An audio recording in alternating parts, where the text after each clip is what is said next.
What's that one story you've always wanted to tell on r/AskReddit, but no one has ever asked the right question? A friend from grad school had previously been a skydiving instructor in Colorado and had jumped more than 600 times. One of those times he, for some reason, had his wallet in his suit and it fell out. Fell to earth somewhere, he figured. This sucks, but oh well. Absolutely no chance of finding it. Separately, a man in rural Colorado was found murdered. Turns out, in their remote cabin where he lived with his daughter, he had been sexually abusing her and she finally had enough and killed him. The police searched the house and all of his property and found my friend's wallet in the trunk of his car. Police thought to themselves, fluffing idiot murderer left his wallet in this dude's trunk. Damn, easiest arrest ever. Friend had the super believable alibi of, actually that wallet fell out of my pants while I was skydiving. I was once robbed at gunpoint in a public bus. Dude was talking to me like he was my friend while pointing the gun at me. He only asked me for the cash I had in my wallet, and after I gave it to him, he kept talking to me like we were random commuters having a conversation. Dude got more confident and asked for my phone. I said, no, not the phone, man, I need it. And he was like, fine, it's okay, don't worry, we're chill, dude. 10 out of 10 would be assaulted by him again. To whom it may concern, would you please hand over all of your money in your wallet? Thank you for your time and consideration. My first and worst online date, the drunken D-baby. It's 2008, I'm 18 and I meet a girl on OkCupid. She's older than me, 25-ish, educated and a bit alternative.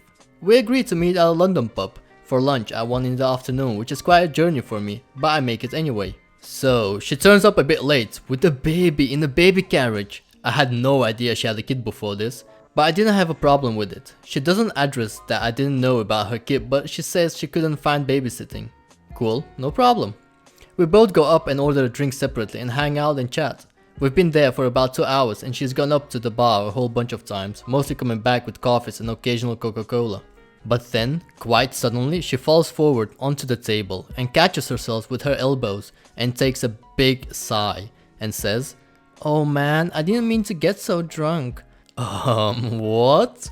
I tell her I didn't realize that she's even been drinking, but she tells me that she's been having Irish coffees, rum and cokes, as well as shots at the bar. So at this point I start looking for an out, but she's becoming more and more despondent and her 1-year-old is sat in his pram, so I can't leave in good conscience. I start encouraging her to get a taxi home and she starts to cry, apologizing and saying that I must hate her. But shortly after, she closes her eyes and will only respond in mumbles and groans. I try and get her to come around enough to get an address out of her, which I can't, so I take her phone, which wasn't passworded. 2008 non-smartphones, most people didn't password their phone back then. Find a contact called Mum and call it. I was hoping she could come and pick her up, but it turns out Mum lives in the south of Spain. She isn't one bit happy to hear from me after I explain what happened, but presenting myself as a friend. Nonetheless, she gives me an address to get her to.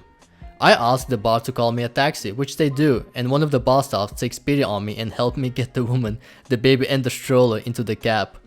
I was about to give the driver money for the trip and see them off, but I realized that was a bad idea, because who knows what will happen. So I get into the taxi to go take her home, holding a baby the entire time, which I've never done in my life at this point. Turns out the driver is a stand-up bloke and I explain what happened and we have a good laugh about it. When we get there, he even assembles the pram for me as I take her and place her on the doorstep. I find her keys and get her door open, at which point some guy pops his head around the corner from the kitchen and asks, "Who the fluff are you?" I tell him my name and that I'm a friend and ask who he is. He says he's her fiancé. Uh-oh. He's pretty angry that I've gotten his fiancé with his child drunk in the middle of the day. After getting the pram through the door, he begins to carry her up the stairs and he says to me, "You stay right there, you and I need to have a little chat." Nope. As soon as he turns the corner at the top of the stairs, I turn and make a run for it. Jump back in the taxi who I asked to take me to the nearest tube station. Afterwards, I needed some catharsis, so I texted some friends who were locals and went out proper.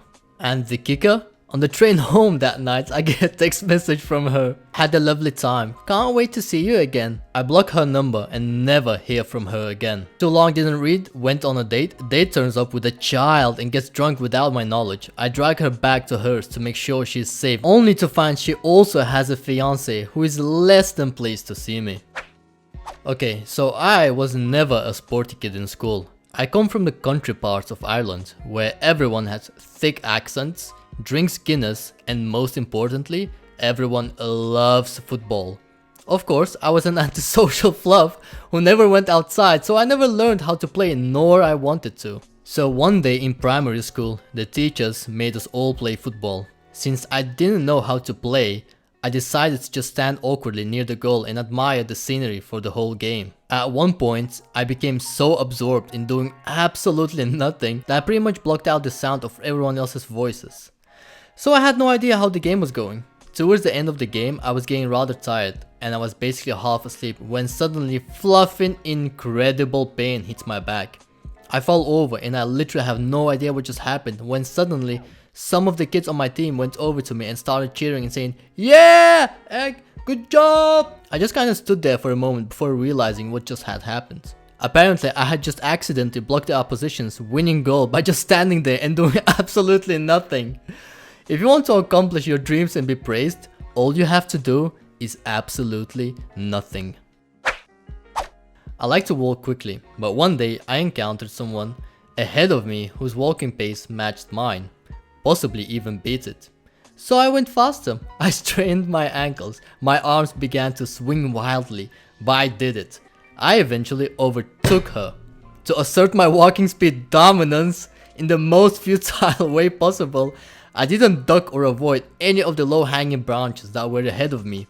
I plowed straight through them face first without flinching. I kept my uncomfortably fast swinging arm walk run up until I was sure I was out of sight again. Nobody beats my walking pace. Nobody. Got electrocuted my first day of high school. I was in the jazz band class that met before first period. Awkward teenage me, new to high school, and not great at bass guitar. Electric guitarist asked me to hold his guitar while he grabbed some sheet music. I held my bass in my left hand while grabbing his guitar with my right. The building we were playing in was built in the 60s, and I guess it had some sort of faulty wiring. The next few things happened probably within 2 or 3 seconds. I instantly felt a weird sensation through my arms and chest, and my arms were visibly shaking. I remember trying to let go of the guitars right away, but my hands only gripped harder. Electrical stimulation caused all my arm muscles to contract at once. I remember hearing loud feedback from both amps, and when I let out a sort of yelp, it sounded like a loud, distorted version of my voice coming from the amps. Everyone else just heard the feedback. I passed out, briefly saw some popping blue lights and woke up on the floor with blood all over my face and in my ear. Apparently, what everyone else saw was me vibrate and faint into my amp and onto the floor. My band director, late 50s, apparently moved like lightning to unplug the amp and probably saved my life. When I woke up, I noticed the blood in my ear first, and first thought was that I had some sort of inner ear damage. It turned out I just smacked my face on the knobs of the amp on my way down. I tried to sit up, but my teacher told me to stay still until the ambulance arrived. Then I noticed all of my classmates and sister, in the same class, looking pale and staring at me. The nurse came in and let me sit in a chair. I was holding a towel to my face when my mom burst into the room. Apparently my sister had called her and her mom instincts took over. She U-turned back towards the school, drove across some part of the lawn, and made it there before the ambulance. She insisted on driving me to the hospital where I got some face stitches and did some tests, but otherwise ended up fine. Really, the worst part about the experience was not getting any superpowers, honestly. The whole band wrote a get well card full of puns about being shocked to hear the story. No pun intended. Also, both guitars were miraculously undamaged. Edit, spelling, forgot some details. My husband, then boyfriend, and I were driving to his place. He had one of those cars, where the front seat had one combined long seat up front. I had moved over to sit right next to him and he had his arm wrapped around me. At one point, I glanced over to my right and there was a van full of clowns. They were miming making out at us, like 3 clowns in their front seat. They pulled away laughing. And that's it for today's r/AskReddit episode. If you enjoyed listening to this story, Please don't forget to like the video and also subscribe to my channel, as I would greatly appreciate your support, and I'll be uploading daily videos. Once again, credit for the Reddit posts will be in the description box below. I really hope you enjoyed the episode, and I'll see you all tomorrow.